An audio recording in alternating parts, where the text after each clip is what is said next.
Ladies and gentlemen, welcome back to Midwest Dungeon Delvers.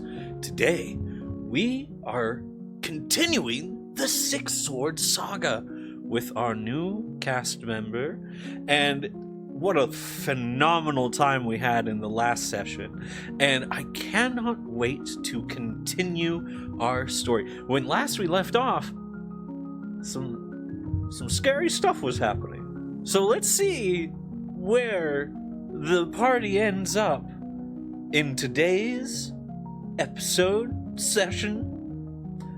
Let's get started. It's time for the Six Sword Saga to continue. And hey, no matter what happens, don't worry too much about things, because the rift does not speak to the unworthy.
Ladies and gentlemen, welcome back to Midwest Dungeon Delvers. We have here before us a scene from like 2 days prior from what it once was in the last things going on. We have, of course, Crier Bell. We have, of course, Bramblefoot.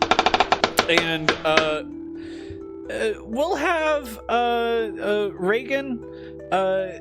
I'll have you just like voice a like random NPC this evening, even though your character would be technically like elsewhere right now. So like, okay. The incident at the docks has just occurred. Now, when I say incident at the docks, what I mean is, for you, random civilian number 8, you have just been magically forced against your will to leave your stand that you work at. You were in a trance. You've walked all the way down to the docks, and you were standing in waist-high water of the Opaline River, just watching a battle take place. You have no idea why this happened, but you are completely aware that this is what happened to you. You are completely aware of it happening during the time that it was happening, but unable to interact, move, or do anything. Whoa. Okay, that's my NPC. That is your NPC. Character? That is what your character has just experienced. That pressure of, like, mind control has just left. this bright light has vanished, and on the docks you see a Kenku with this weird, slight glowy thing in his chest, a weird-looking gnome, and what looks like a human with like a tool belt. That is what you see. A individual next to you in the river, as you kind of like get your bearings and look around, you see all the citizenry that you recognize, as well as some others you don't, noble and commoner, affluent, aristocrat, and peasant alike. It did not distinguish from anything other than those who are conscious and those who are NPC.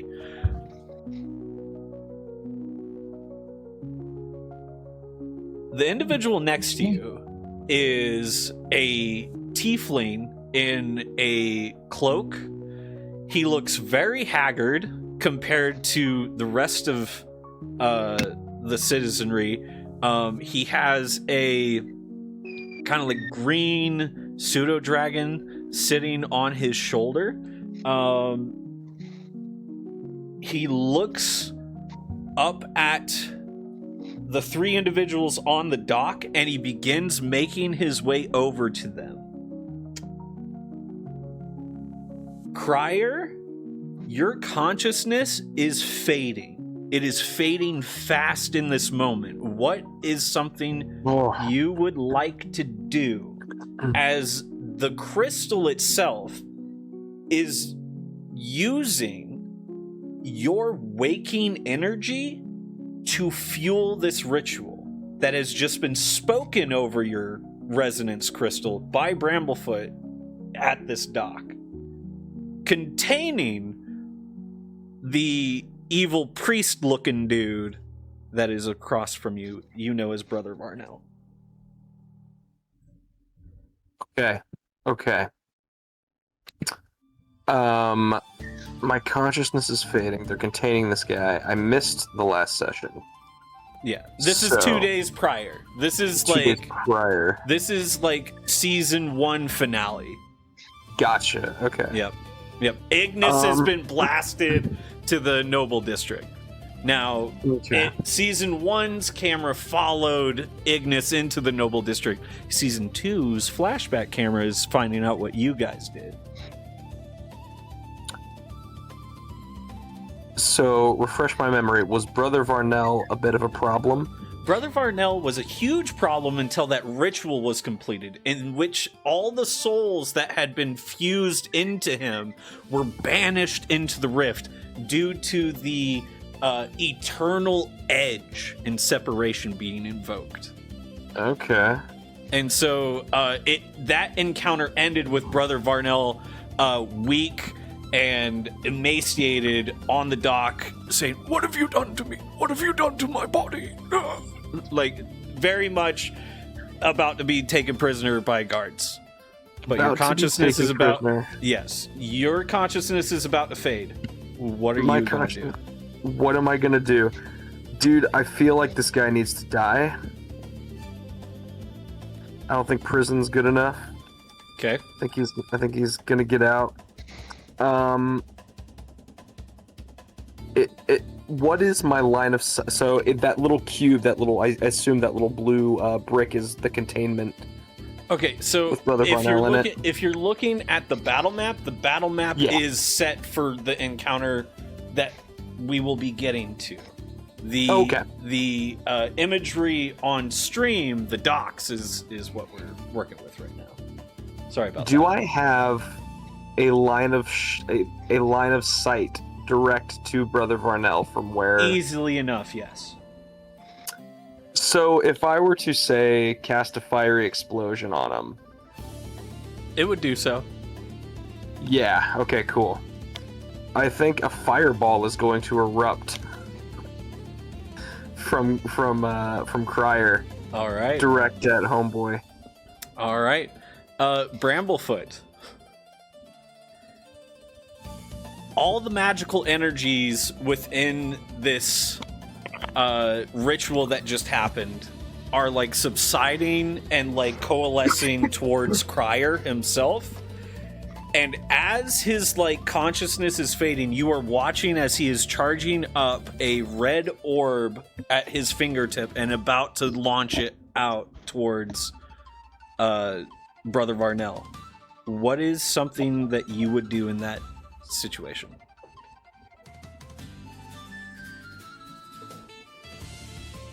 Yeah, just from the sheer, I mean, the magical elements around here are both chaotic and extremely high, right? Yes. Yeah, counterspell.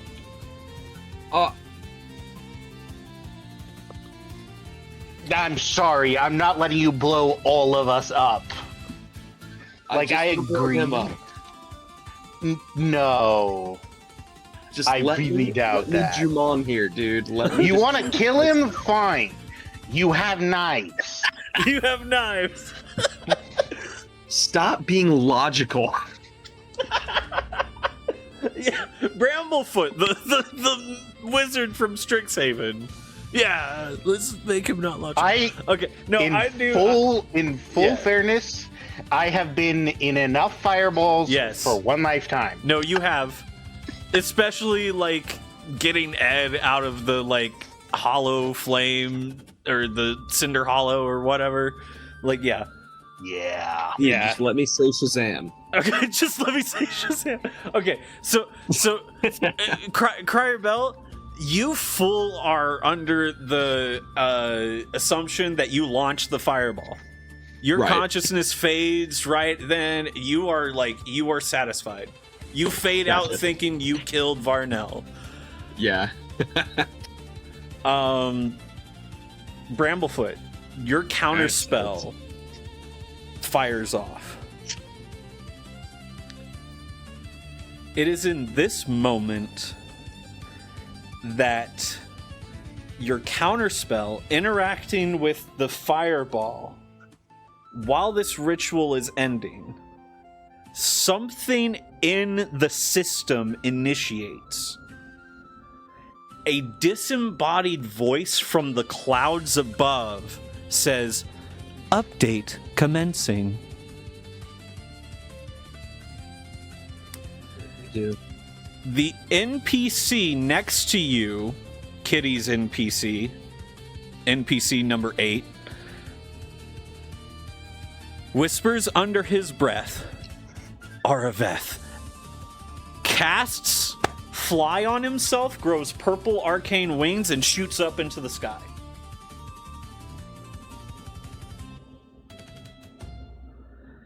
Okay. That is where we cut away from the 2 days prior. Crier Bell. Crier Bell, you are currently alone in your room at the Maki Inn. Let me get that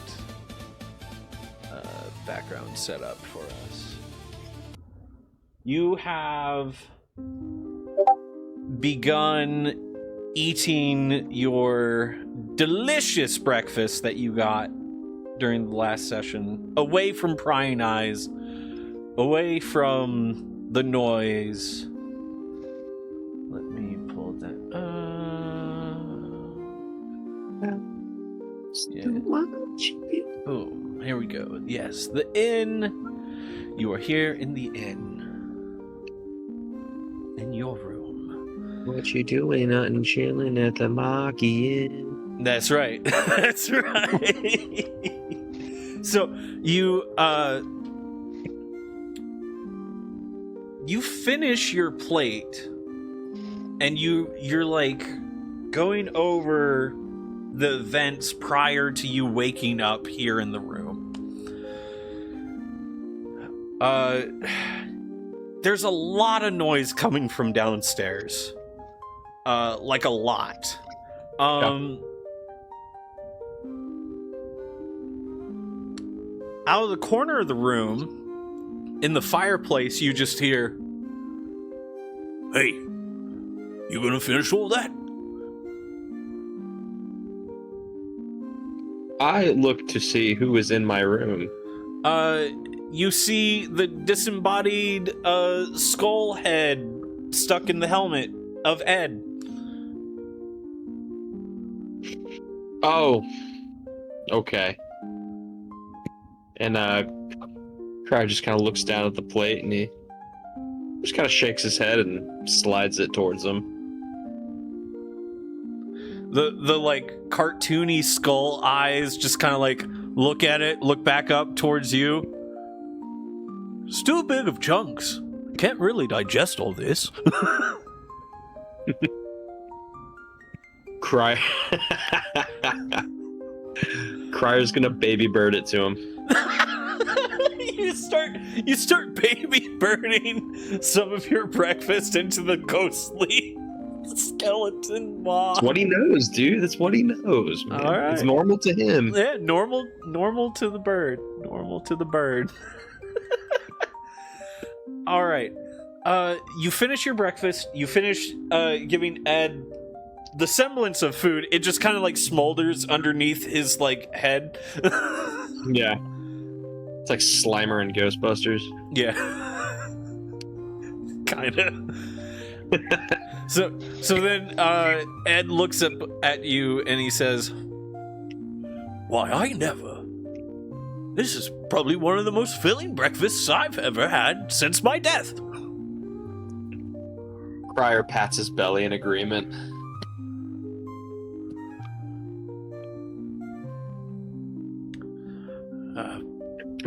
Cryer looks around the room, kind of listening to the noises down below. Perception Enjoying check. Perception check coming up. Hit that perception check. Let me get to my skills. Nunchuck skills. Ooh. Bow hunting skills. Alright, perception skills. There we go. That's gonna be a 19, good sir. Ooh. You hear muffled voices followed by the sounds of scuffle, followed by dead coming from downstairs. You just what was that word that I was hearing yelled? Death. Oh my goodness. Is this who I think it is? I believe so.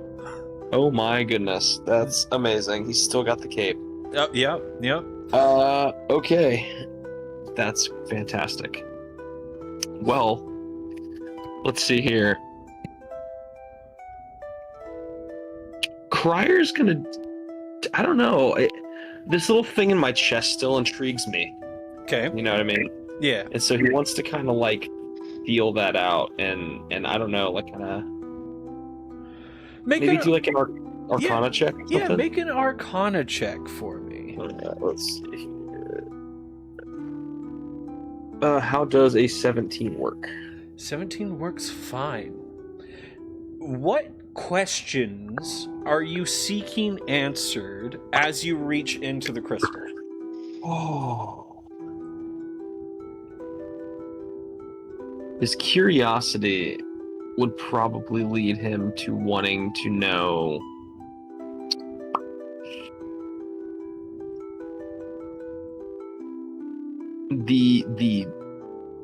maybe the depth of the power that the crystal holds. Okay. As you reach into the crystal itself with your arcane sense, your mind, typically when you're reading like the arcane energies of like say an item, a trap, a spell, anything, there's these like tethers of like the spellcraft that you can like follow and kind of like get to the source of what the spell was trying to do, right? This isn't a thread. You're not looking at threads towards a source. Cool. You're looking at a spool of yarn that is like a ball of pure, unadulterated energy. Interesting. Okay. But the color of it is set. It's almost like this ball of yarn could not be dyed another color. Interesting. Okay. So you say when you say color, I assume that's obviously kind of a metaphor for Yes. the kind of power that it holds. So what is that power that it is a spool of? Binding, separation. Binding and separation. It is the eternal edge that differentiates and distinguishes. Oh wow, okay. That is deep. That is deep. Yeah. Yeah. You have the feeling that if you pulled on one end of the yarn ball, you would not ever run out of yarn. That's incredible. Binding and separation. Why? So now he's just wondering what that means for him. Yeah. How that's going to impact him, or what he needs to do with that. Does Crier know if he's supposed to stay in the room or if he's free to just kind of... You were suggested by Bramblefoot prior to leaving that staying up in the room may be beneficial. The more eyes on you doesn't seem the most appealing thought at the moment, especially now that you've kind of like taken some time to like understand a little bit. So what Crier does is there a window around? Yeah, very clearly there is a window next. Crier wants to access the roof just to get on top of it. And so is it nighttime, I assume? Actually, during this period, it is early day. Oh, it's early day. Oh, okay. Yes. Yep. Well, I could throw on my cloak and try to just hide and go just chill on the roof for a little bit. But honestly, I'm more interested in doing that under the moonlight, being a lunar sorcerer and all. Yeah. Yeah, I think at this point it's just going to be a lot of introspection and meditation on this thing. As you are like meditating and really trying to like get a hold of what this thing is, the minutes go by. Minutes turn to hours. Eventually, there is a knock on your window. Okay. I will curiously go see who that is. Outside your window, you see kind of like flapping wings in like a hovering position. You see a small pseudo dragon, roughly the size of a cat. It's green, and you would recognize Thuriel. You've been around Morthos and Thuriel enough to know that is who is at your window. Thuriel, yeah, okay. Yeah, I will. I'll open the window, let her in. A mental image is projected to you. Oh. With the sense of emotion of urgency. The image is of above the clouds, The image is of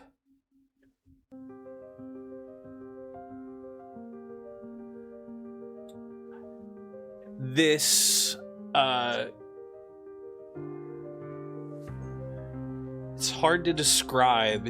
What your eyes and head are seeing differentiate from what your gut is telling you.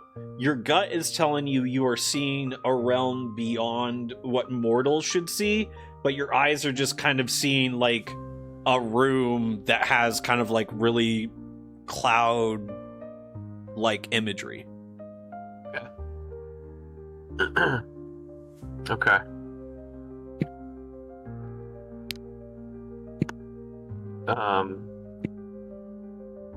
That's what I see, like just out the window, or just in my head, or In your around? head projected is that image Okay. with the sense of urgency, followed by Thuril's little like flapping. Okay. Do I need to hop on the reel? Thuril is too small for someone to hop on. Oh man. He's the size of a cat. Sense of urgency, cloudy room in another realm. How do I follow? How do I do? How do I do? How do I do? Open manual. Hit start button.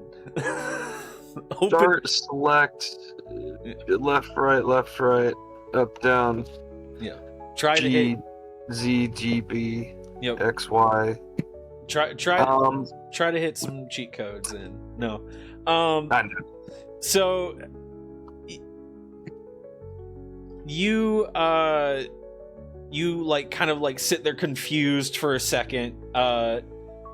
You then hear a voice from like above your window. Thuril, come on, he's Crier, are you coming or what? He peeks out the window. You see Morthos with his wings kind of like doing the flap thing as well. His wings are not like full set draconic or anything. It's like these like arcane wisps of like the outline of the bone structure of a wing. And then like little arcane energy coming off of that.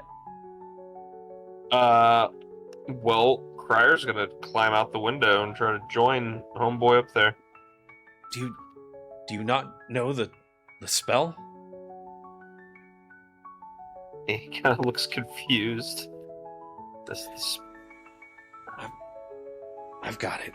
And you see Morthos cast Fly on you, and Kenku, you are starting to fly. This is new. This is new. This is something Kenku should not do. There's a deep-rooted fear in Crier at this point, because this feels like he's doing something wrong. Like Yep. somebody's not going to be happy about this. Yep. There is this like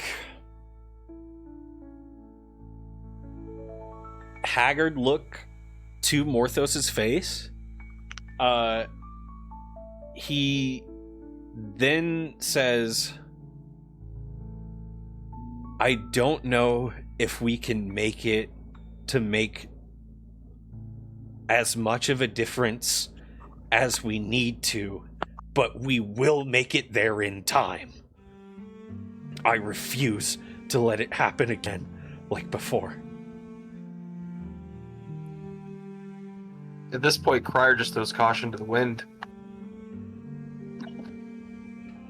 All right.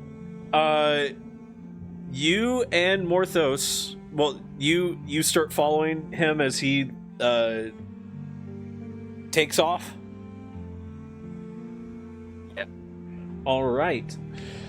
You fly for quite some time. Like, the spell is recast to make sure that both of you don't fall. It is quite some time that you both are flying. You don't go straight up towards the clouds either. You start flying over farmland. Gotcha. You start seeing, like, creeks and waterways flow more than what they were. Yeah. Okay. Morthos says, it looks like they've been here already. What is he seeing that... can I do a perception check Yeah. to see if I see what he's seeing? Yep. Okay. It's gonna be a 7. From this distance, especially you're still caught up in the whole, like, I'm flying, this is something that maybe one of the powers that be wouldn't like, if I'm spotted up here, is my chest glowing in such a way? Like, there's distractors, right, to your mind. Yeah. Yeah, that makes sense.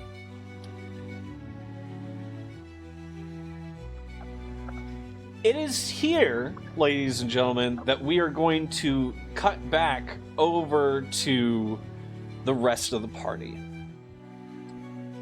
When last we left the rest of the party, yeah, that's what I thought. I was like, why did that have the wrong thing appear for a second? It was weird. Hey, thank you, Neo Glazer, for the subscription over on the YouTubes. You didn't have to, but you did. Thank you. And Bramblefoot. Alright, and ladies and gentlemen, they are not in the inn background. No. It is nighttime. It is nighttime. Farmland at night. That is correct. This is what we had last imagery. The party had drained the water that the beaver spiders had placed up, right?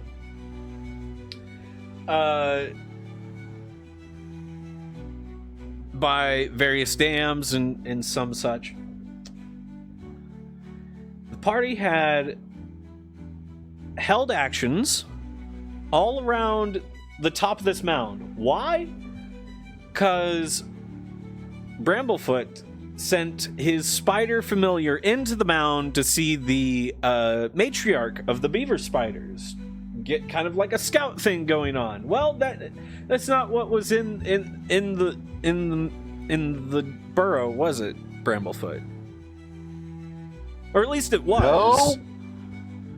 I mean, the matriarch was there. It was mushed repeatedly. Yeah. So currently, Crier is flying on his way. The party has held actions.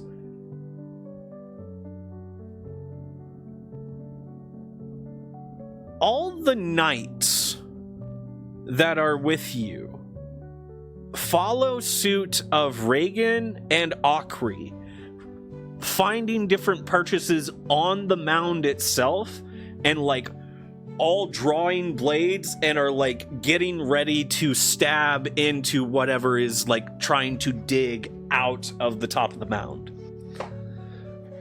We had ended with a piece of wood or some part of the thing breaking down and like an eye being visible to Reagan, who the monster had seen, and then there was like this excited energy that came to the creature's digging, and that is where we left the party last. So I ask the party, I ask you this. Oh my goodness, thank you for the alert. You didn't have to, Dreki. Thank you. Let me switch to the combat screen, ladies and gentlemen. Bum, bum, bum. Here we are. All right. This vile creature is about to bust out of the mound. All 4 guards come up. You see one of the guards comes up in front of Reagan and is like put his back to Reagan, which Reagan, that's kind of new. I don't think a guard has ever turned his back to you in like a trusting nature like this. That's kind of new and weird and different. And it also could be he just fears this other thing that is about to like burst forth out of the mound more than he fears you. Either or. Hard to tell. What we can tell is the sense of dread that is filling the air. If I remember correctly, Bramblefoot, you have a spell prepared for when it breaks free. Akri, you said you were gonna like flip over it and punch it, if I remember correctly. Yeah, I was dropping the people's elbow onto it. That's right. And then Reagan, what pray tell was your held action? Were you just gonna strike when it came out? Yeah, but I was gonna try to do one of them as Booming Blade. Ooh. Because that way, if it moves, like... Yes. It should take some damage, hopefully. Okay. Unless it decides it wants to turn around and chomp me in the face, then... Yeah, that is that's also... the downside to that, but yeah. Yeah, Yeah, I was holding... And just to clarify, that one is... It's like... That doesn't count as like a spell against my thing, so I could do with my, because that's a sword hit still. Yes. And then I could still do like my little like Ray of Frost or something. Yes, No, if you do. Oh, so she can do 2 cantrips in a turn like that? I didn't think Booming Blade was a cantrip. I thought Booming Blade was a leveled spell. It's a cantrip. Yes, it says those are both cantrips, but okay. But I could, okay, so no 2 cantrips, but I could do like the Booming Blade and then do like I'll ice. allow it, because like if I'm gonna allow a leveled spell and a cantrip, I'm gonna allow 2 cantrips. Okay, thank you. That sounds good. Yeah. If I'm gonna allow a leveled spell and a cantrip, it makes sense to just be like, I'm gonna allow... You're all level 5 or above. You got multi-attack. Makes sense to me. Okay. Then yeah, I'm sitting there and I'm holding Booming Blade. All right. Holding Booming Blade. Okay. At this point, I would like everybody, including Crier, to go ahead and roll initiative. Woo woo. 16. Ooh. Do me better than what I I'm did bringing last out month. my birthday dice. This will be my first real official roll with it. Bramble, I need you to roll again and don't add anything. All right, 17 plus. I'm sorry, sir, but 20, you lose. dirty 20. Dirty 20 from Reagan. And what did you Crier get, has Bramble? I'm sorry, sir, but you lose. That's a natural 20. There it is. All right. So, Bramble, you will actually go on the 17 initiative, leaving the other thing to go on the 16. Crier, what was yours? I had a dirty 20. Ooh, also a dirty 20. Hey, So, nice. here's what I'm going to say. You both can combo skill or like dual do turns together. It depends on what you guys feel in the moment. Okay. But yeah, so Crier and Reagan, technically both of you are going at the same time in combat, meaning that both of your attacks could synergize very well. Cool. Akri, last initiative. Unfortunately, I got low. I rolled a 13, so 25 altogether. Yep. Oh You're wow, just- that's you awesome. you are very, very bad. Only a as person. 25. I'm Only a 25. Dude, I can't even count that high, dude. To a certain extent, you should feel ashamed for living right now. Akri does feel ashamed. Yes, he does, for different reasons. You just took a joke and made it less funny, I gotta tell ya. He's gone from the sappy drunk to now sad drunk. Please tell me none of your exes look like this thing. No, but they definitely sound like it. Oh no. Speaking of which, you guys hear the like guttural noises getting louder as more and more bark and stuff is ripped away.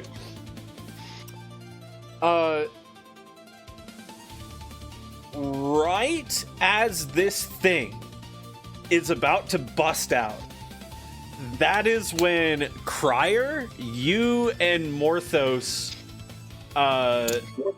land like over here next to this farmstead. just come in like freaking. Yeah, full on Superman landing, like boom. Kenku and then a tiefling sorcerer. Cue the AC/DC. Yep. Yep. Yeah, you got the full stuff going on. Yep. Yeah, that would require song Back in Black. Back in Black. Yep. All right. Boom. All right. You and Morthos land over here for being present in the combat. Make a perception check, Crier. Crier, make a perception. 22. 22. All right. The ground is very like matted, caked in mud, and like sloshy. It's almost like it was once covered in water, and now the water has flowed elsewhere. Oh, that's bullshit. The mound that you see ahead of you is like smoldering, and bits of it are still on fire. Okay. You see 4 guards, all with swords drawn. You see a Umbervere from the Gloomhaven slums, which are next door to the Sunken Steps that you're from. So you're kind of more familiar with their races than most of the other denizens of Lukiel. You also see a dwarf with an eye patch, and like half of his face is burned, and scarred, all like standing above this mound, like where you hear these terrible sounds getting louder, like just all these terrible guttural sounds of something that seems like it's trying to speak but doesn't have a lower jaw. Oh no. Well, that's pretty terrifying. So I'm gonna Akri. and yeah, where's the party at? The party's like boop boop. One more thing that you notice. One more thing you do notice. You see what looks like the like top of Bramblefoot's hair and head poking out upside down from like this little like ripple in the air.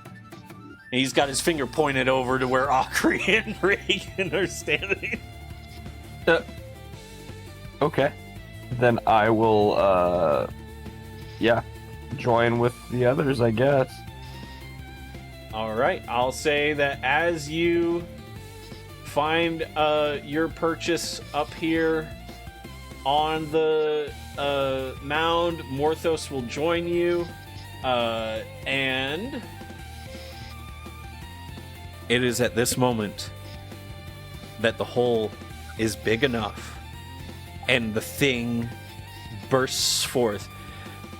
Everybody gets a surprise round, or like your held actions get to go off before this thing gets its turn. So, we're going to start initiative order going down. Akri, you're first. All right. I shall use my attacks. You got I've this, buddy.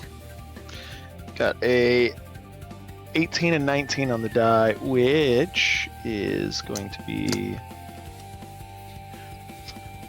26 and 25 to hit. Oh, those definitely hit. It's going to need to make a Constitution saving throw. We'll do 2 of them. All right. The first Constitution saving throw is a...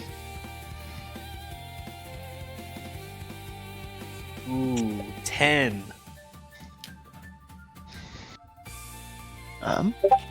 Pretty sure that fails. I'm pretty sure as well. Let me double check my thing. And then- Yes, that is a failure. Yeah, it's 8 plus second. proficient wisdom. Yeah, its second is also a failure because it's stunned. Yes, it has now been stunned twice. Yes.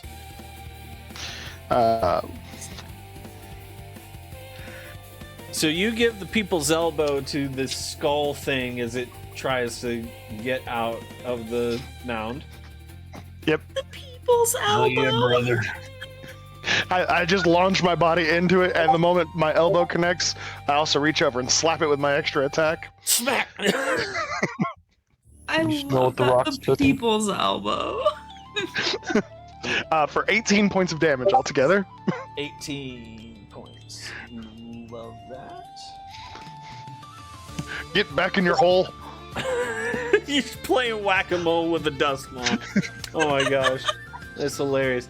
I'm going to set you backflip, and then you land over here behind Reagan.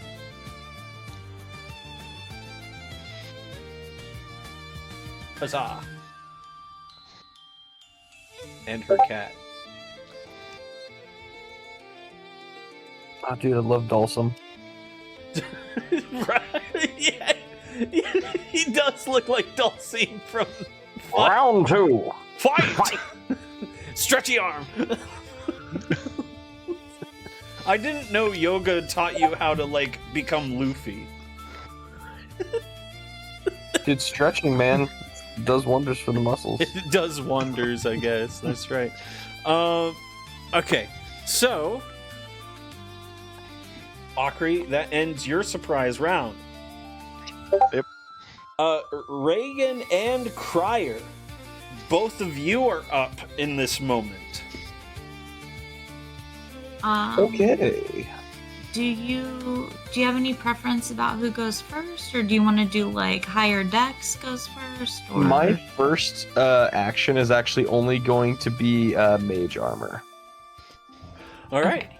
You cast Mage Armor on yourself, and then Reagan, what do you do? Just to double check. Yes. So if do I get both of my swords Yes. or like both attacks? Yes. Or Yeah. Okay.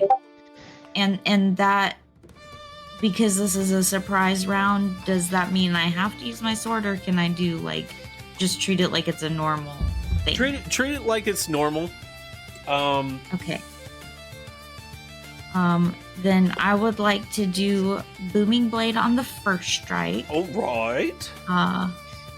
Then I'd like to take my other sword and swish it around like a wand and point it at the Duskmaw and cast Ray of Frost. Yeah. And then does that also mean bonus attack as well? I'm gonna say yeah, because you do willed. Yeah. You do willed. Okay. And then I will do just regular old sword there. Yay. Because that one has to be sword, and I like swords. Okay, Yeah. so I'll start just with which hits, I guess. All right. Oh, cool. Another. Okay, so that's okay. I thought it was 17, and then it flipped just at the last minute to 15. Plus 5, so 20 Hits. to hit for the first one, That hit. and then that's cocked. Okay, so then 12 plus the. Oh, that was supposed to be plus 6. I'm sorry, I was looking at the great axe. So. And then 12 plus 6, so 18 for the second hit. And then... Actually, that works out, because Ray of Frost was plus 5, so just switch those last two. That's okay. And then 14 plus... this is just the sword, so 6, so dirty 20 for the last one as well. All right. Yep. All hit. Okay, cool. All right, so Booming Blade is just the short sword damage for the initial hit. Yup. So that's where did you go, little D6? There you are. Welcome back, little D6. Okay, so 3 plus that. That really sounded like a song. Little D6. Yeah. All right, sorry. So that's 6 plus 3, so 9 damage. I feel like I'm supposed to add something else to that, right? To the booming blade? Yeah, but so 1d8 my sword thunder. attack it's the 1d6 plus 6, and Yep. then do I do like spellcasting modifier for that, or is that only for your spell attack bonus would also. Okay, where do I find So it would that? be melee sword damage 1d6 plus melee attack modifier, which is 6, plus Mhm. 1d8 thunder, plus your It only gets the spell attack 1d8 modifier. thunder when it moves, though. You are currently 5th level, so it adds an additional 1d8, and every 5 okay, levels perfect. after that.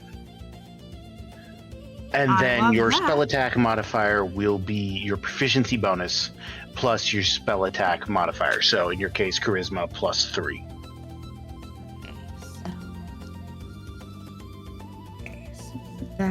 So now all that was 9 just immediately. So now I roll the 1d8 and then I add the 3. Actually, I needed to add the 3 to the 9, right? So 9.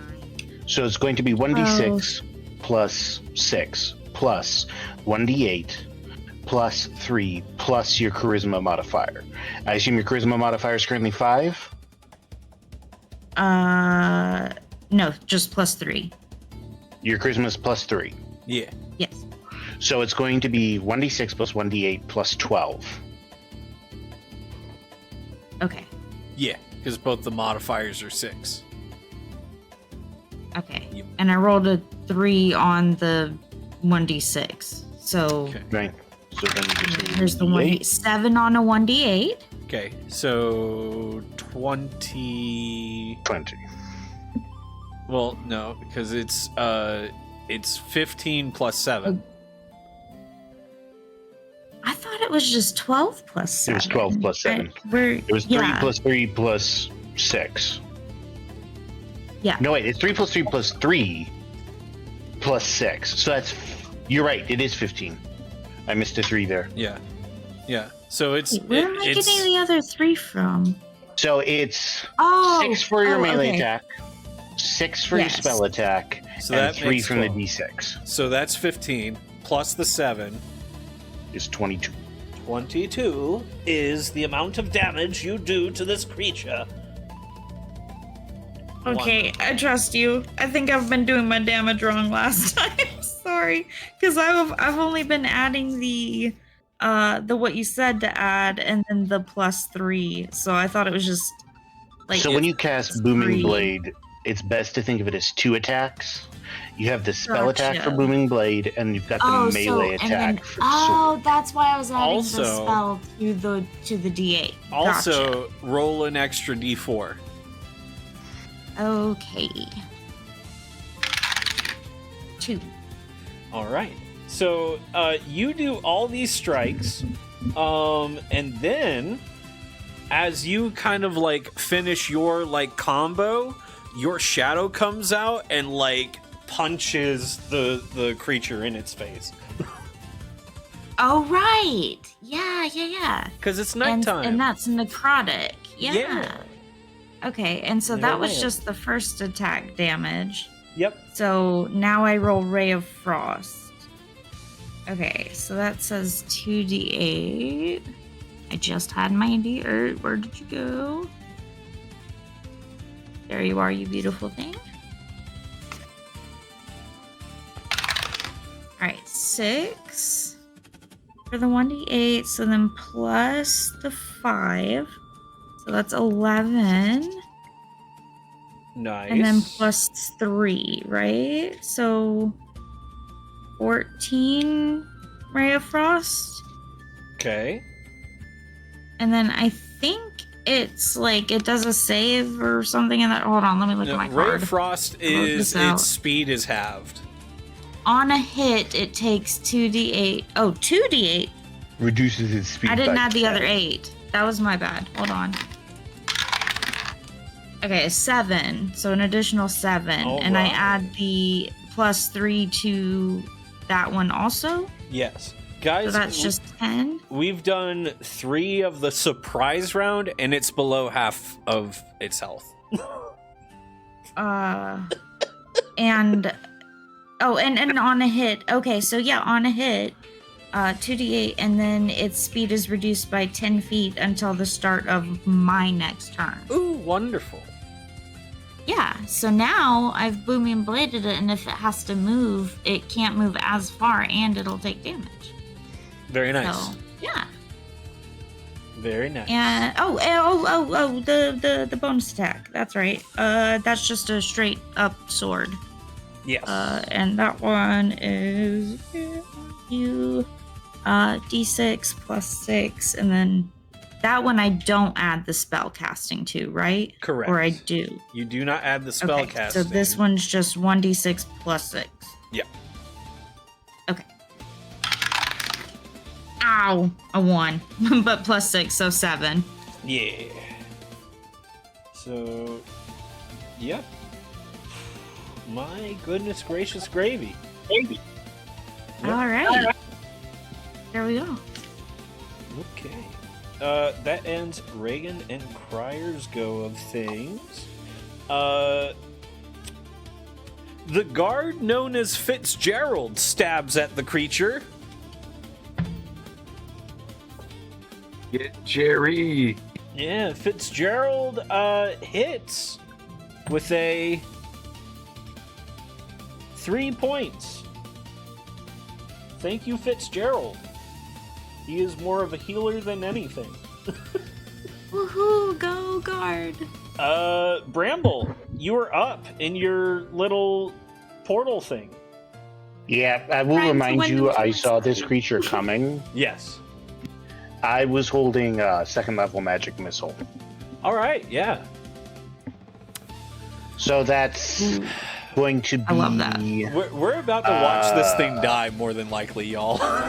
Yeah, it's going to be 3d4 plus. It's my spell attack for each dice, right? Yeah. 3d4 plus 24. Yeah. Oh, no, it's just my spell modifier, not my to hit. Right? Spell attack bonus for each dart. It's spell attack bonus. The bigger number. Yeah, for each dart. Okay, cool. Let's see. 3. I know that's not rules as written, people in the comments, but I want my players to feel powerful and want my creatures That's to gonna feel be- powerful.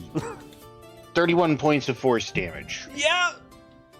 And somehow I'm always the one doing the least amount of damage. That was amazing. Yep. For magic missile, that was so cool. Yeah. I could have guessed it at 3rd level, but I'm saving my 3rd level spell slot. For All right. Yeah. I mean, that would have been excessive, you know? Well, yes, but That was so cool. Guard it is a Duskmaw, so Guard 1. Yeah, no, I know. I was just does like, that was sarcasm. not hit. That was, wow. Guard 2. Nat 20'd. Okay. Guard 3 hits. Guard 2. This thing Wait, still doesn't has with health. it being stunned? With it being stunned, doesn't everybody get advantage? Oh no. I forgot about it until just now. Everybody roll again. Just to see if you get a nat 20. You're welcome. unfortunately, I didn't yeah. use an attack roll, so Nope, 17 again. I got the same thing I rolled. Actually, I rolled that for initiative, so. Okay. you're supposed But I to got roll the same for. thing I rolled for well, no, initiative. you have advantage on all of your attacks. Oh, so after 2 more times then. Oh my goodness. 6 and 14. Oh, it was Okay. so close. It almost twitched to the 20, but it stayed. So close. No, it's Also, is the tower too loud or is it okay? Nah, That's it fine. adds to the vibe. Okay, cool, It's thanks. to the I love- ambiance, my opinion. I love it, so thank you. Yes. That ends the guards' turns.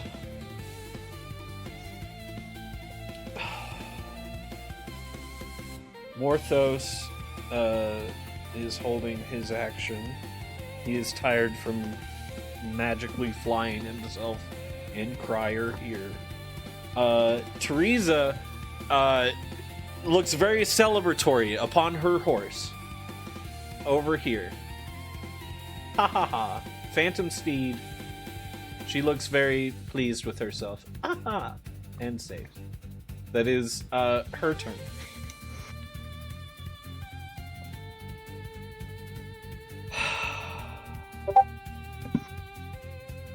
That's just typical, but okay. I hate to do this. Like I genuinely hate to do this. It is now top of the initiative order, guys. All of that Top of was the just order, surprise held actions. Akri. Said surprise. Akri. It is top of the initiative order. You are up first with the 25 in initiative. All right, let me. I'm gonna be 100% honest right now, dude. A slight breeze kills this thing. Well, that's good because my attack and my extra attack are a 19 and an 18 again. Dude, Both I'll of use them my hit. bonus action to tickle your nose and you can sneeze on it. Those guards will get to see you actually punch something. It's not a spider, but it's still pretty cool, yeah? Oh, yeah, so 4 is 18 again for damage. Literally the exact same as last time. Alrighty. How do you want to God. kill the Duskmaw? So I reached down into the hole that I people elbowed it into, along with everybody else. Yeah.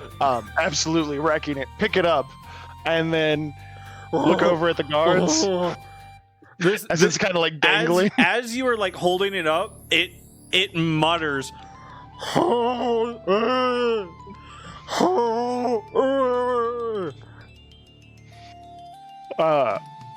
I'm way too drunk to understand anything that's going on. And I just hold it up, put my hand up on my shoulder, and then just swipe down, and just smack its head off. And Nice. very simple to do. It doesn't have an entire lower jaw, so it doesn't have that much weight to like, you know, and you decapitate the Duskmaw without issue. Anybody want the body? I'm full, thanks. All the guards look at you in amazement.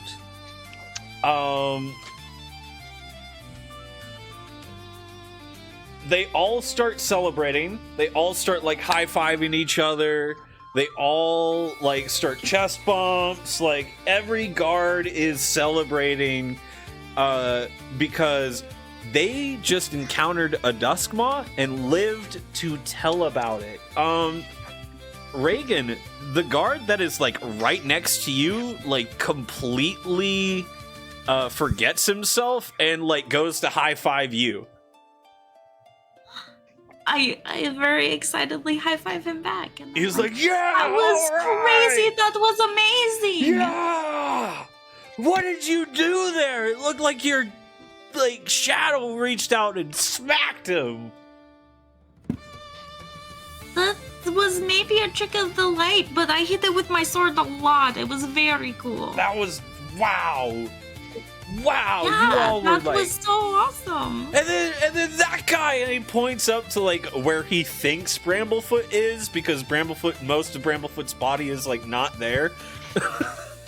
I'm cautiously climbing my way down my rope right now. You're just very slowly crawling down Scanning the rope from a- perimeter. from a pocket dimension.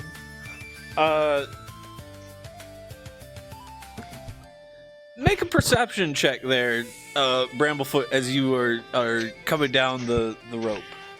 Because Bramblefoot's thoughts right now are entirely, no, it was not that easy. That was a Duskmaw. Where's the attack coming from? Perception. There we go. Probably the guy with the death cape. Natural 20! Narlock? Hey, let's Second go. natural 20 today. Let's And yesterday go. I did not roll once above a 15, so... Oh boy. Well, you notice there is potential for more things to happen as the rift tear that opened for this creature to come out within the mound. The hole is big enough that you can like see in it, and you can see there's still like enough of a rift tear that if something were to find it, it could maybe come into this plane of existence. That is literally my calling. I am going to try and seal that rift. I have no idea how. My ideas involve counterspell and shield at this point in time, but that is literally my character's whole motivation. I am on that right away. Okay, I will say Right. this. One more thing that does catch your character's attention. Before you fully descend into the pit of cooking mound that you yourself made into a kiln, you see Morthos's face. On a nat 20, it is the face of somebody who has seen this scenario play out. More people died in every vision this man has seen. You are not the only person to suspect at the fact that this is too happy. Okay, I'll note that. I'm obviously going to get as close to the rift as I can without burning alive. All Or right. choking to death. Notice the rift or anything? Perception check. In fact, I would like all of you to make investigation checks as well for various things around the mound and things that you So- glean. Also, question. 24. Proficiency in perception, does that mean it's like advantage automatically, or No. is that something different? You add the proficiency bonus. Oh, gotcha. Okay. Yep. Okay. It was a total of 24. It's intelligence based, my proficiency, so. Total of 18 for the perception, and then you said investigation? Yes, I did.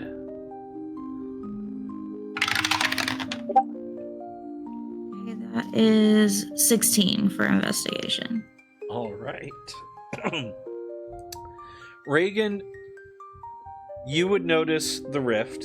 You would notice down in the kiln, because you were like one of the closer people to the tear this creature ripped out.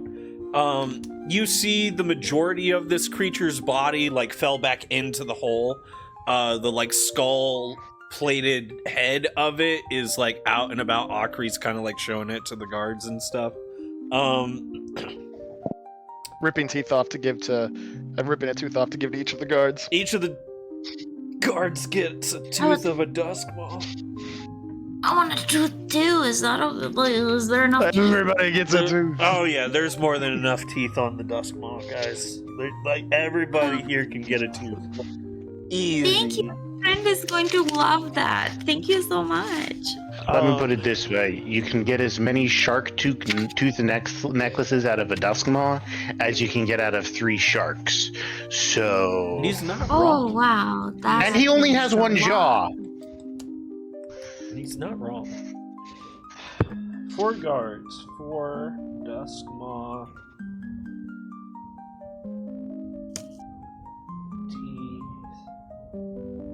Okay. Akri, what was your investigation? Mine is an 18. 18. You also, just like out the corner of your eye while you're doing this, you're like, see like, oh, hey, there's like a little tear down in there. Like, doesn't look very good. Akri wouldn't be too worried about that. He's mostly thinking about, can any part of this creature be used to make a stronger booze? That's his investigation. Make a nature check as well. Yeah, I would. Yeah, yep. In fact, he doesn't even know what the rift means. Yeah, yep. And then Crier, what was your Investigation? Yeah. It was 25. Oh yeah. Crier, you specifically traveled here with Morthos, who had like this sense of urgency, right? He himself was like very like worried about the situation that was going to happen. 25. You also notice and clock that like he looks like this is too, like something's wrong, right? Like this is too Right. happy. You also notice the tear down below, but also with the 25, you notice there's like a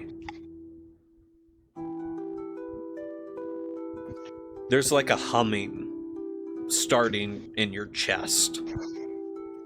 Okay.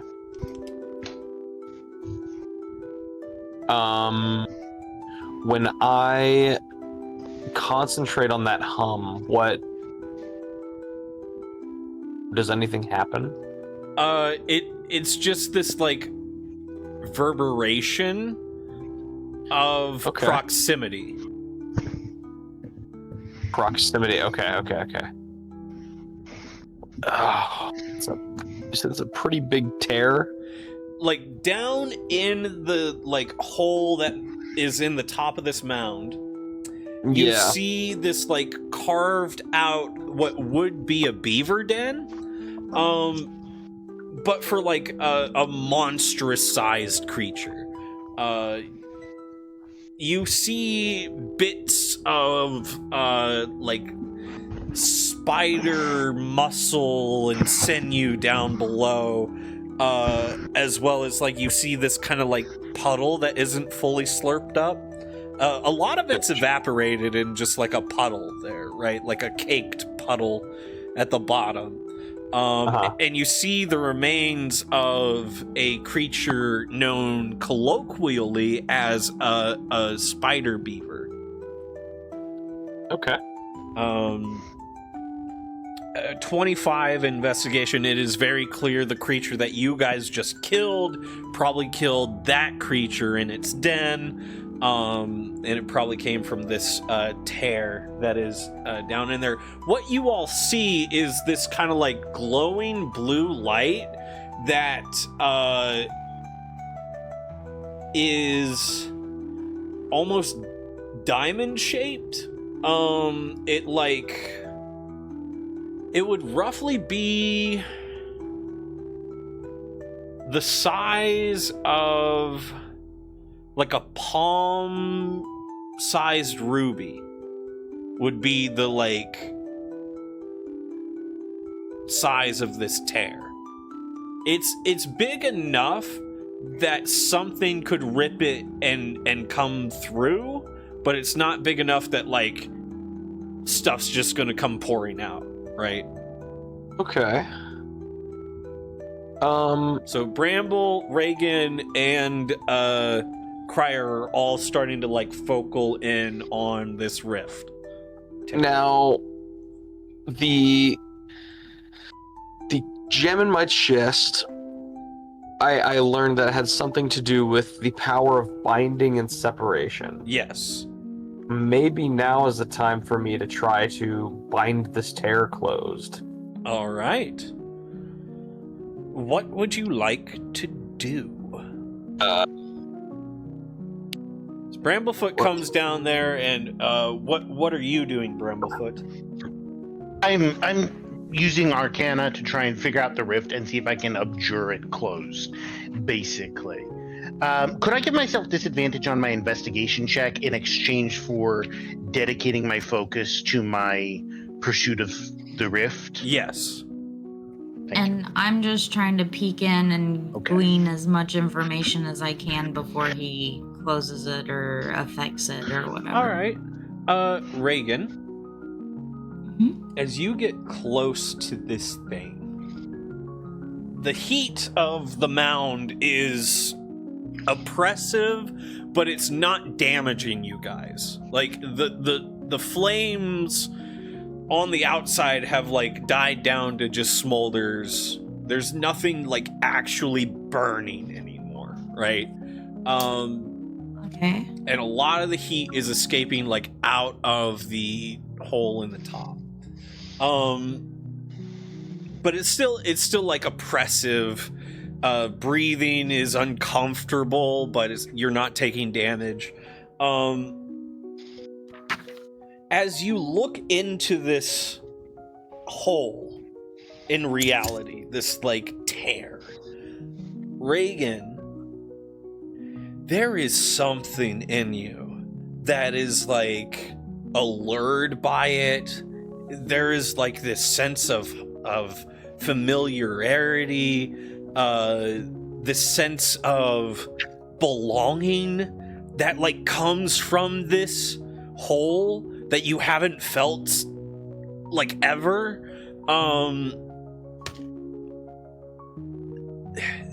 There is a part of you that desires to go beyond this hole.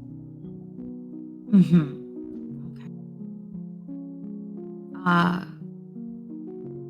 Okay.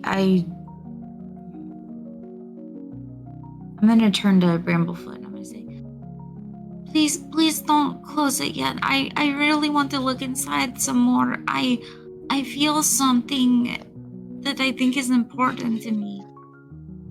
Could I have just a minute more to look in and see what I can find? Reagan. As Reagan says this, Bramblefoot, you look at Reagan as she says this. Half of Reagan's face is glitching out into cubes from looking in this thing intently. It's not safe.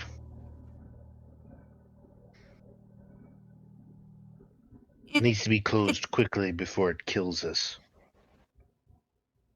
Okay, I suppose the bad thing did come out of there, so you're probably right. But if we ever get an opportunity where maybe something bad is not happening, then maybe I can look some more. Is that okay?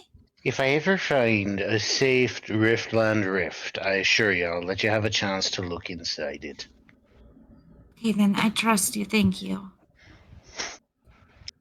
Like that will ever happen. Yeah. Bramblefoot is 100% thinking a safe Riftland rift. Yeah. Yeah, right.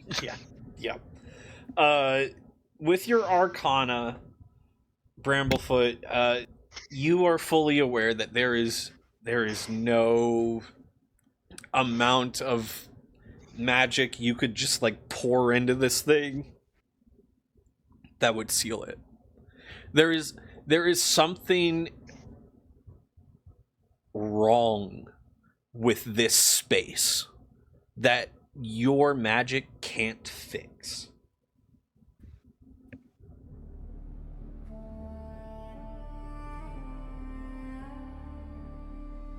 Well, blue skidoo, we can too. Yep. Crier. Crier is gonna go. I think he's just gonna go into the tear. You just gonna try and enter it? I mean, it seems like something from this is this must be the reason I was brought here. All right. Reagan, as you were like having this conversation about like, it would be nice to look inside it more and everything, and Bramblefoot's like, yeah, a safe one, yeah, right. Crier full like reaches out towards this thing and starts like trying to enter it. What are you doing? Crier, I would like you Yes. to make a Constitution saving throw. Con save coming up. And I'll turn to him and I'll say, I'm so sorry. I don't know you, but Bramblefoot just said that we should not go in there. It's dangerous. 18 con save. 18. Is he still moving towards it? Not only is he still moving towards it, his hands have like grabbed the sides of this thing to like try and pry it open. Crier, as your hands like grasp the sides of it, the hum in your chest becomes this like constant vibration rather than like a pulsating murmur.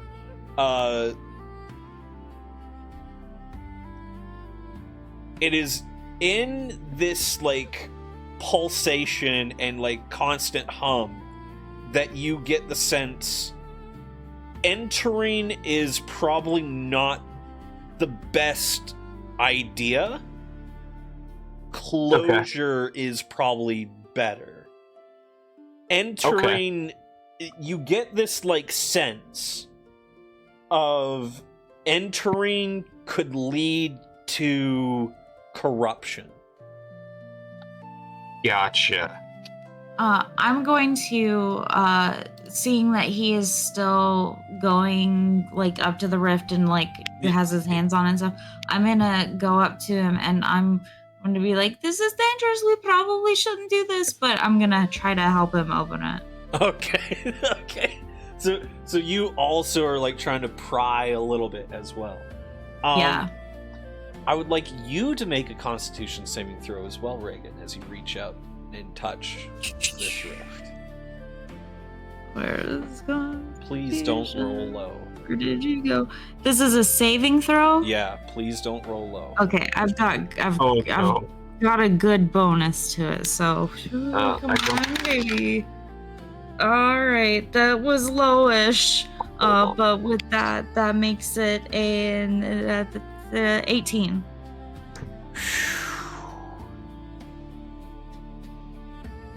Wait, 13? Yeah, Yep. plus 5, so 18. Sorry, math is No, not you're my good. strong suit. You are good. You are good. Reagan, you feel as your hand like grasps the side of this thing, you do not have the full protection of whatever is in Crier's chest that is protecting him and not sucking him in instantly into this tear. You interacting with it, the forces on the other side begin to try and violently pull you in. it takes all of your own strength to rip your hand back away from it. Because as soon as your hand starts to like fully be enveloped in this thing, you feel your hand start solidifying. Okay. As it comes back away from the tear, your hand for a split second looks almost crystalline and then comes back to normal. Okay, I will back away from it, and I'm gonna like look at my hand. I'm not backing away very far, but I'll back away from it a little bit, and I'll just look at my hand, and like for a moment you see this kind of like this sadness and this longing across my face, and then I just go, yeah, that you guys made a good call. That's definitely dangerous. We should all probably try to get away from it now, yeah? Or close it or something. We should do something about this. This is not good. What if some little random person like walks into it? This would be terrible. Oh man. Cryer's gonna throw a Hail Mary. Alright. He's gonna try to channel his mending spell through this crystal thing in his chest to see if that can fix this tear. Alright. As you funnel the thought of mending through the resonance crystal of binding, separation, and dividing and distinguishing, the tear begins to close until it is a small slit, and then the seam folds in on itself. What did you just do? Cryer just kind of shrugs. I cast message on Cryer. What did you just do? He responds in his head. This crystal in my chest seems to be some force of binding and separation. A look of like shock and pure greed flashes over Bramblefoot's face as he realizes that this crystal is the ultimate accumulation of everything he has ever desired or pursued. Yeah. That wasn't my fault, was it? Cryer puts a reassuring hand on your shoulder and just kind of shakes his head, and he points to himself. Well, we don't really know what caused it. It could have been anything. Would Reagan, like, there wasn't a, like, you said glowing, like, was there, like, Reagan would have seen the, like, chest glowing or something? Oh, like, yeah. Oh, yeah. There's, okay. Yeah. The crystal itself may not be, like, exposed due to, like, the cloaks and stuff on him, but, like, this light shone beneath his clothing. You think that you did this because there's something glowy in you? Are you okay? What? No, he just glows sometimes. He gives But it doesn't hurt him, does it? He's okay? It's not going to hurt him? I think it's because he's a lunar sorcerer. It's, like the moon. Wow, I don't think I've ever met one of those before. And I've seen birds, but this is the first one I've actually met, No one is allowed It's very to know nice to about meet you. this, but Bramblefoot. He will make sure that the secret goes to a lot of people's graves. Is it like, are you saying that in character? No, but Bramblefoot is 100% thinking this. No worries. Yeah, just in his mind, he's like, people don't need to know about this. People don't need to know about this thing. Okay, that's fine. I just wanted to make sure it wasn't hurting him. I've Be heard close of sometimes. people having things happen to them, and then they, you know, it hurts them or it doesn't. You know, I get very nervous when I see things like that because sometimes they can get hurt like that. It's So just if he's he's okay, then self-conscious that's about fine. it, so try not to talk about it around other people, all right? Oh, I understand completely. Yeah. There are things that I'm self-conscious about too. Like, everything. That's an understandable perspective to have. I hope he can feel better about it soon. But I will not mention it. You're right. Thank you. No, appreciate it. Well, I think everything's cleaned up here. Let's go find that lady that just went riding off on my horse. Actually, just to double check, when you say folded in on itself, like it's like gone? The rift itself is gone. Okay. You look Just where it checking. once was, and there is nothing. It is just normal spider beaver den. It's a little warm. Is the mound like flat now, or is No. it just like No, the mound still has its structure for the most part. There is a hole in the top that you guys have entered from, and of course, you do see what looks like this small, like, hole that looks like most of the water has been evaporated. You think this hole probably like burrows down and then goes towards that tunnel entrance on the outside that you guys saw. So so like the rift is gone, but is there like is the hole in the mound gone? No. The hole above you is still there that you could like reach up, grab, and climb out and get out if you needed to of the mound. Do you guys think that we should like take care of this mound like a little more before we head out, just in case?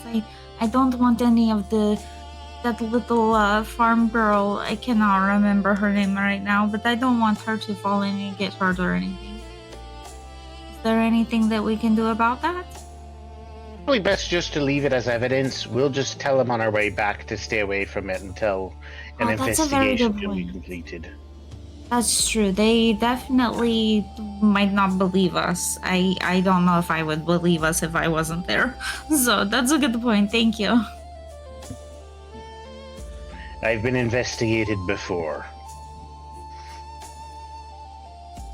I get investigated almost daily, just in general, people looking around trying to figure out what I might do when I just try to live my life.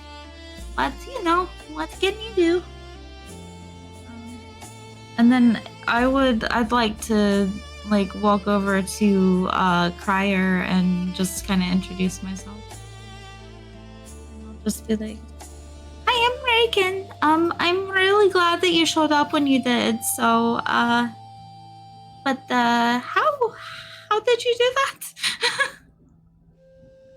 Friar just kind of clicks his beak and points to his chest. Kind of moves his cloak a little bit so you can see a crystal. Instinctively, like you knew how to where you needed to be. He kind of nods, like he kind of gives you like a kind of nod. She's seen the crystal. Cryo looks at you and just kind of gives you like a slight head shake. Stop. I'll do. No, Oh, sorry. Go ahead. No, you're good. I was just gonna say I'm gonna do message to Crier. Okay. And I will just say, I don't mean to be rude or anything, but I just wanted to know if there was anything that you could say this way that you can't maybe say otherwise. You can respond this way if you want, and then I can let you know. Yeah, my species can't really talk, so I have to mimic things. It's like that I hear. mimicking, right? Yeah. And that Yeah. response is in your head. Like he fully does. He says that to you. It straight up just tells you exactly okay. what's up. Like, Perfect. Okay. Oh, that is a very good thing to know then. I had heard that, but I also wanted to just, see if this would work. So that's very cool. And thank you so much for coming to help us. I really appreciate it. Today has been crazy. Crier looks to see if Morthos and Thuriel are still there. So they are present, but they are outside. They did not enter the mound. They did not go to see the rift. Gotcha.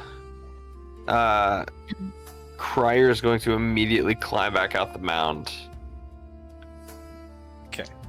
I'll start following as we're leaving, but I did want to do one more thing. I also wanted to send a message to let me check my notes.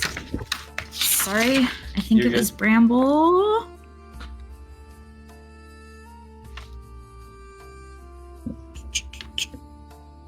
Yeah, I'm pretty sure it was Bramble. Bramblefoot? The gnome wizard? Yeah. I'm gonna just send a message to Bramble and say, hey, sorry to bother you, but when we get away from the guards, I really need to talk to you guys. I think there's some things that you should know. We'll see what we can arrange. Okay, thank you. And then I'll just start following everybody out, I guess. As you guys exit the mound, Crier, you're specifically looking for Morthos. You see him. He is currently talking to one of the guards. He is currently talking to the one known as Fitzgerald. You mean the hero? Yeah, he's the one that really helped out, right? I mean, Fitzgerald is the one who rolled higher in initiative of the guards. He is also the only guard I named in that first session. Exactly. Hence the hero. Hence Fitzgerald also healed me. Yeah. He is the one who healed Akri. Yes. He is relatively the main character to his group. No. He is the chosen one. Of those First of all, guards, that's hilarious. yes. Was he one of the ones that didn't make a face? Because that would just add to his legendary status. He did not. That's so cool. He is not Rift hater material. Oh, I meant when he had when Akri had them do that the too. drinking. That too. Oh, okay. So let's go. He's also been somewhat chill with you the whole time. So that's awesome. All right, what was his name again? Fitzgerald. Fitzgerald. Okay, I gotta write that down. Also, if we've already moved past it, that's fine. I did want to investigate the dust. Oh wait, no, its body got yoinked, right? Well, the body got kind of Duskmaw tossed body. back down into the mound that you guys were in. So if you guys wanted to investigate that body while down in there, you could have. Akri would have grabbed that because he was examining it for. Yeah. You know what? Yes, Ingredients. actually, correct. Medicinal purpose. Correct. Akri would have. You guys look for the body and the body's gone. Yep. All right, yeah. I just want to look over it for just my standard stuff that I look for. Anything that's I've got the tooth, which is pointy, but I also want to look for anything Like if it has any fur that's soft or anything. Like It doesn't that. have Like, fur that's soft, but it does have this like bone faceplate that could be used for something.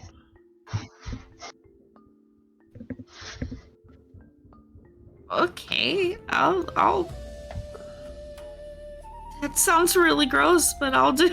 I'll take the bone plate thing. Does it like what do its paws look like? Is this like a big thing or is it like a Yes. little thing? So it is very large. It would be the size of a I would say it would be like if a hellhound had a dire form in size. Okay. Gotcha. So- All right. So yeah, I'll just. it's about that size, but rather than being like all hellfire and smoke and fire and stuff, it's like decay and rot and no lower jaw and just like bone faceplate because the skull is on the outside of the head. That's fair. Yeah. So, all right, because my original plan was I was gonna like take a paw of it, like, and then try to convince someone that it was lucky, like a rabbit's foot. So that sounds gross. Never mind. Yeah. Skip that. Yeah, but I no. will take its like what do I write? Faceplate? Yeah. Duskmaw faceplate? Yep. Duskmaw Okay. faceplate bone. Faceplate bone. You can put that in parentheses. Bone. Oh, by the way, I got a 21 on my nature check. Ooh, love that, Akri. You find not necessarily stuff that would make stronger booze, Or different flavors. but you definitely find stuff that would add different flavors. You find stuff that would make such a unique aroma that the scent alone could perhaps be intoxicating, just off of the vapors alone. Of Let's this. see here. I've got some beer. I've got some port. I've got some whiskey. A little blood of my enemies. Duskmaw meat. Oh yes, Duskmaw mead. You know, it's honey and some other things. I still have some of that spider leg thing if you want some of that to add to it. Didn't you say it was a delicacy? I should have checked the spider for bits. You know what? We'll go back. We'll take a look. We'll take a look. I at the box. mean, venom's not poison, but it can be distilled. So I've got the leg meat if you want the leg meat. I only need a little bit of it. I just wanted to cook some for my friend. Reagan, you are a genius. We'll go back to the spider and look at it again. All right, so you go back to the Yeah. mound hole. You hop down in there and you start like searching through the spider bits and things. Getting You know, I actually am quite smart. People don't really notice a lot, but thank you. I appreciate that. You're very cool, Akri. Thank you. I know I'm quite the catch. Careful, miss. I'm just- You might become a future ex of mine if you keep sweet talking me like that. the fact that you can describe a non-existent relationship in the past tense hurts me. You That want is to talk hilarious. about hurting? As I like reach my arm into the spider. You want to talk about hurting? You should have saw my first ex. he's like arm deep in spider guts. Like, And in response to that, Reagan would just say, like, you are definitely an interesting person, and I would like to get to know you better, but I actually kind of have someone that I really care about. oh dang. So, but I definitely look forward to getting to know you better. There you Sure. go. You guys Thanks. are all really cool. As I like leverage my Yes, shoulder I into see. a I crack love and just you. crack it Yeah, open. there it is. Sorry. Sorry about that. Yes, I see. I love you. I just saw that from chat and just heard my wife. He was like, my wife. Yeah, I got you. Oh, that's so funny. The character's really drunk. Stupid 16-year-old had an archmage for a ex-girl No, it's for a fine. girlfriend. The dwarf has a series of relationships, and here I am in my 60s and still single. It's not fair, I tell you. Oh, don't worry, young man. I can find you a future ex or 3. Or 3. I leverage my Thank shoulder you. into the spider matriarch and just pop open its shell. If you find one, I'm just kind of like helping hold things back, like for. You're- I'm just basically acting like a surgical nurse for. I'm standing like Akari. 15 But I'm feet gonna away. say, to be completely honest, I don't think he even really knows that I like him that way, and I don't know. I made myself certain promises, and I don't want to let them know how I'm feeling until I have at least made some progress on what I wanted to do. Like I just drop the spider completely, look over at you, walk over and go, with both slime, disgusting covered arms, grab you and go, let him know how you feel. Life's too short. Back to the spider. Back to yes, back to the spider. Oh, that's so good. Oh my goodness. Well,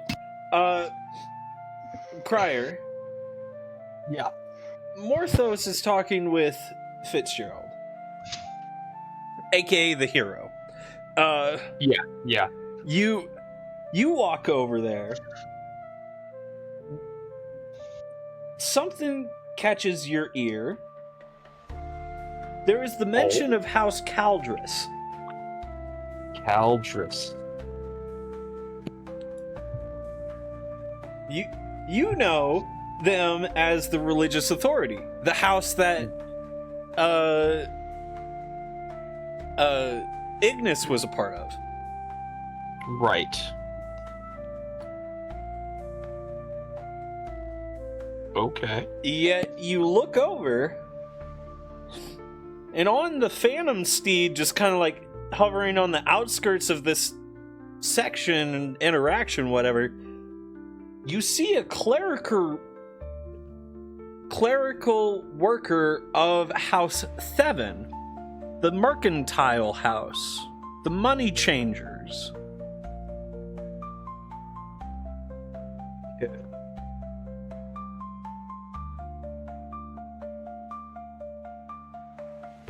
And he's on the Phantom Steed, just kind of watching everything. She is, yeah. She's Okay. like over away, like you've got the mound, you've got the guards, they're kind of like cleaning up the mound even more.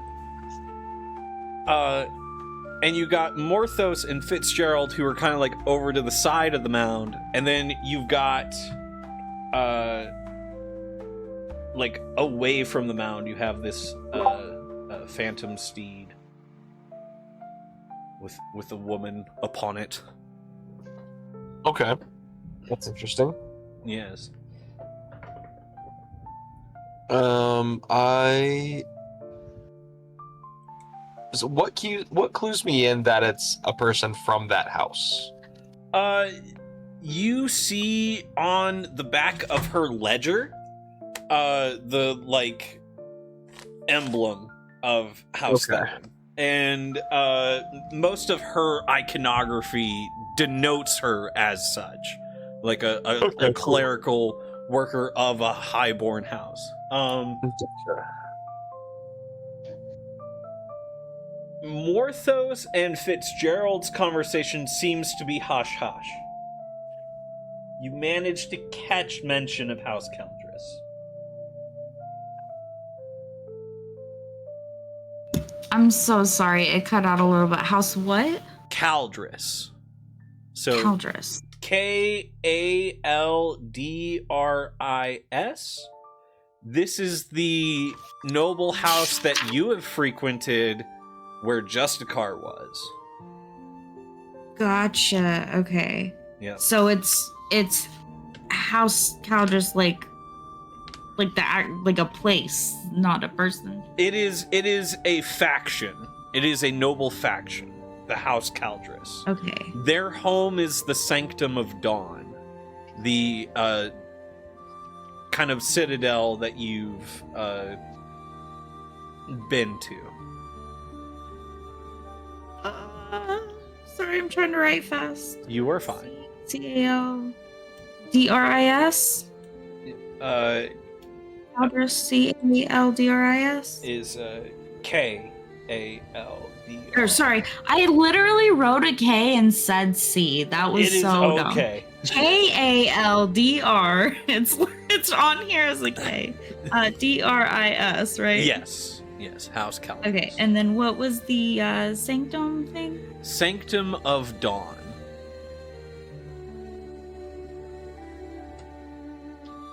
All right, thank you so much. Sorry about that. No problem. So, Crier, what would you like to do? Well, I don't want to interrupt Morthos' conversation. Okay. So, what I would like to do... What is the person on the steed? What is she looking at? What is she watching specifically? She is currently watching all of her guards that she hired to like escort her mingle and kind of like celebrate and talk. You are watching what looks like middle management watch employees. That's funny. Okay. Yeah. Okay. Well.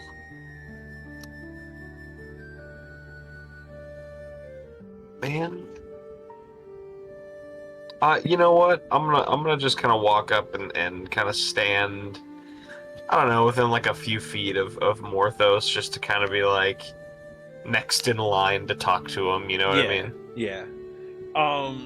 He kind of like notices your approach, puts up like a finger of like just a moment, and then like finishes up his words with Fitzgerald. And then he approaches. Honestly, I had thought it would have turned out worse than this. I've done nothing but be late to each of these problems that we've had, and they've always been bad. Ignis, Jen, Justicar, like all these people hurt because I wasn't there in time, and we get here and I'm useless? And Crier kind of gives him like a no. And he points to himself, and he points to his chest, and he's gonna cast a message on Morthos. Okay. Can I also like just in response to the last statement that Morthos said, I'm just gonna say out loud, I'm just gonna say, you are incredible. You just like popped in and made, brought us help and everything. Like that was the most amazing thing I've ever seen in my life. And honestly, like, thank you so much. We needed the help and you brought it. That was amazing. Also, sorry, I don't know you, but my name is Reagan, but I just wanted to say thank you, and I thought what you did was wonderful. It was the most incredible thing I've ever seen. Reagan, I want you to make an insight check. Okay, and now I'm nervous. Just like that. I was going from, oh no, to, oh, I'm sweating now. Okay. I'm sorry, you said insight? Yes. Okay, not my best, please. This is prior to the curse mark. 13. Curse mark doesn't happen for another 1,000 years. Yeah, this is the prequel. So yeah, 13. I did not do so good. I only have +1 to That's fine. insight. You are looking at the face of an individual who is looking at you with the face of someone who is seeing a ghost talk. Oh, that's interesting. And so like I know that, like I know that You get he's the looking at sense- me and like uncomfortable looking at me. It's one of those looks from somebody who was under the full impression that the person who is talking to him would not be able to talk to him.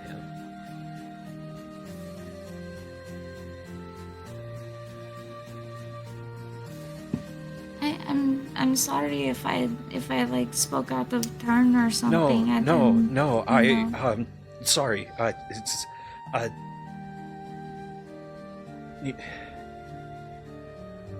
I've watched you die.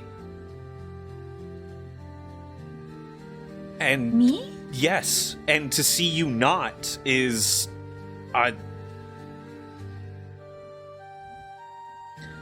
I thought this would be worse than it is. And it means she's not always telling me the truth. Well, I don't know who you're talking about, but I have found that unfortunately the truth is not something that most people are. They use it sparingly. Let's just say that. I'm sorry that you were lied to.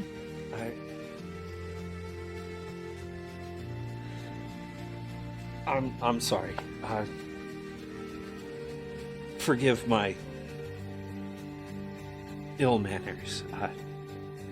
My name is Morthos Longtail, and it's a pleasure to meet you. He reaches out his hand for a handshake.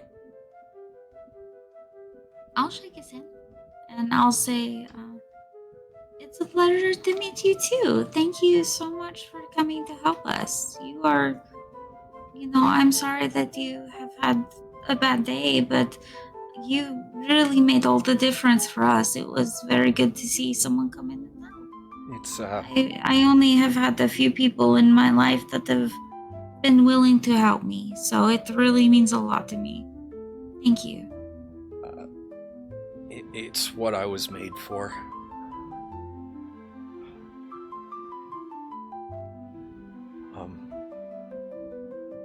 Either way,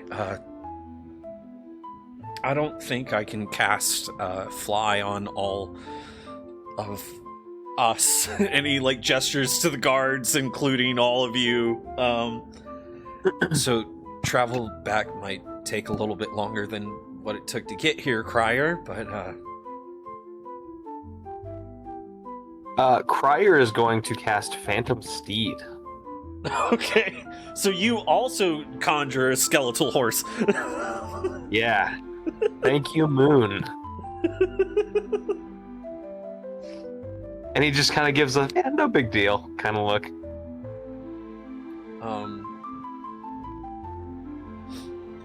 As he's having this exchange with Crier, Reagan, there is this small green dragon that is about the size of your cat Crooks. That starts kind of crawling over from Morthos's pant leg over towards you. It kind of looks up at you, gives a little meow. Oh, I have a special friend like that too. Do you like cats?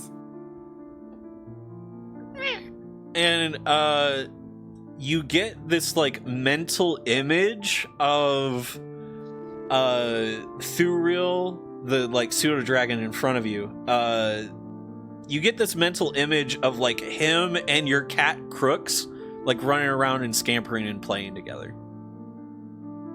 Oh, that's wonderful. I love that. That's such a cute idea. And I'll go psst, psst, psst.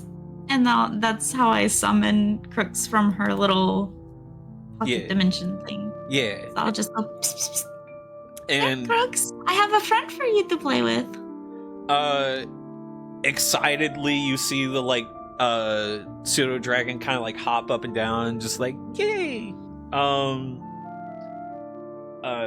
And you see Crooks have like kind of like a little playful energy Crooks hasn't had in a while, so it's kind of like a really nice moment for Crooks and this pseudo dragon. You get I'll just say like, to whoever's listening, I'll just be like, oh, look at them, they're so cute. Like they were immediately friends. That is adorable. I'm so happy for them. yeah. You get this like mental feeling projected towards you. The emotion of like fun, friendship, and comfort flood into you from the pseudo dragon. I will try to do that back. I'll just be like, I'll concentrate on what that feels like to me, and I'll just, no idea if anything will happen, but I'm gonna try to do it. I'll put my hands to the side of my head, and I'll just start thinking real hard. There is this like playful acknowledgement of your attempt. Okay, that's adorable. I love that. And as the lot of you begin picking up all your knickknacks and various things from this encounter and begin heading off back towards the city of Lukild, that's where we're going to take our 10-minute break, ladies and gentlemen. For those of you over on the YouTube and the Spotify, it'll be a week before we continue, but for those here on Twitch, give us about 10 minutes. We'll be right back. Don't go anywhere. Six Sword Saga, source code, will return. The rift does not speak to the unworthy.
Six Sword Saga!